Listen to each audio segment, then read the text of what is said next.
Days erase from the calendar, feeling as long as months. The magistrate has decided to keep Sapias Holmes as a residential patient in Cerberus's mental ward. Sapias sits silently. He doesn't want his friends to see him in this pathetic state. Nothing feels right to him anymore. It even feels strange sitting across from two of the most familiar faces. Sapias Holmes is very quiet as he sits, but his fear is heard as clearly as the horror is seen in his eyes. Warranted for arraignment. A defendant is asked for a plea.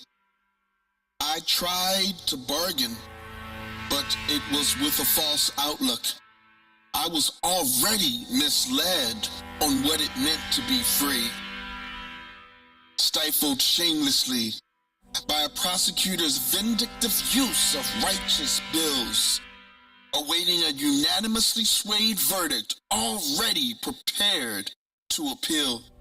Schizophrenically a suspect and a victim, a premeditated target of preemptory stigmatism, told that I was special, only to be taught remedial, raised to believe in standards of higher learning. It only left me spiritually yearning, forced to watch a pentagon and vertical parallels burning. It's well known that mathematics is the study of relationships, symbolically using numbers. Took notes all about it in fall, forgot them all in summer.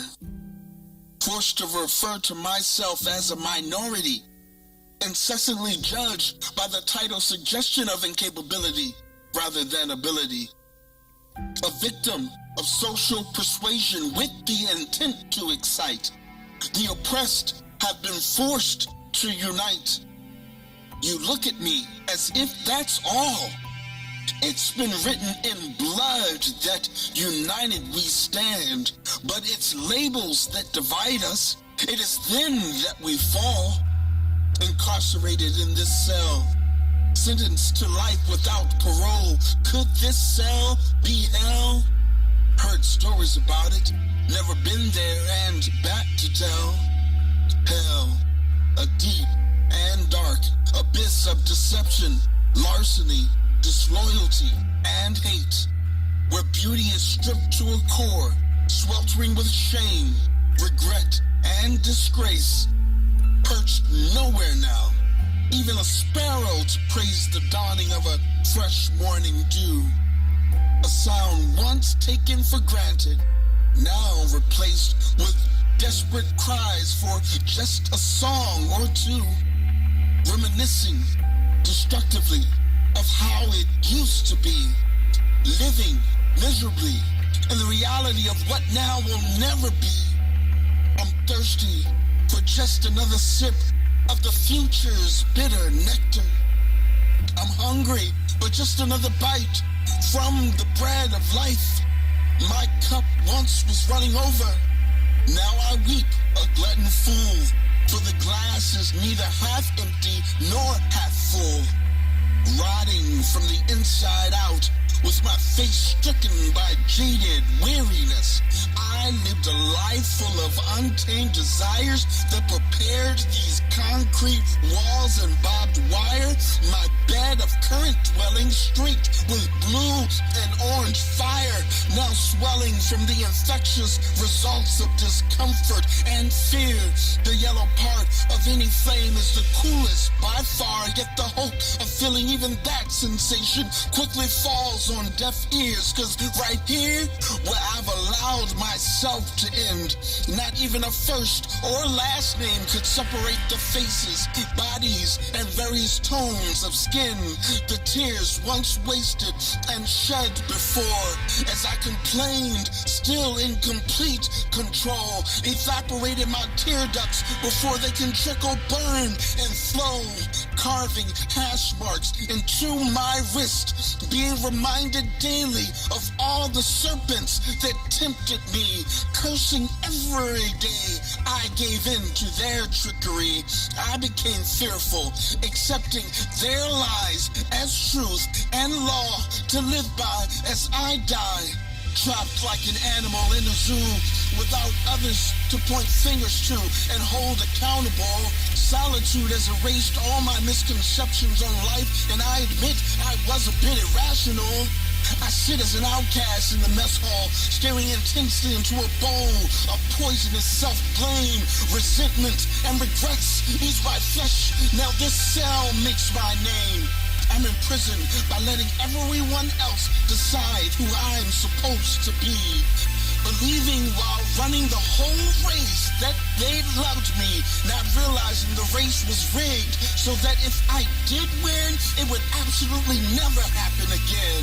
Letting people tell me I'm uneducated and unworthy.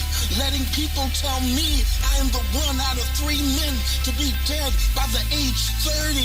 I am imprisoned by letting myself get tired, by letting myself get worn.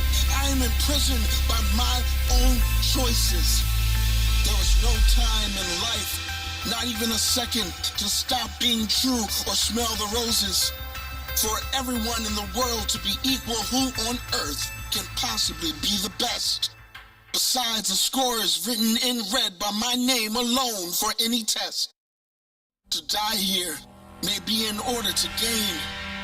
However, to have lived without at least knowing love, my whole life and death would be in vain.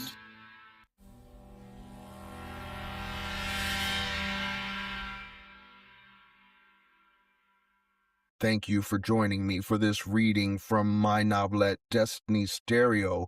What you've just experienced is not only a lyrical descent into the mind of a man fractured by stigma and silence, but a mirror held up to the harsh realities of forced psychiatry. Sapius Holmes is more than a character. He is an embodiment of the too often forgotten, those struggling with emotional distress, silenced by the system, and institutionalized against their will.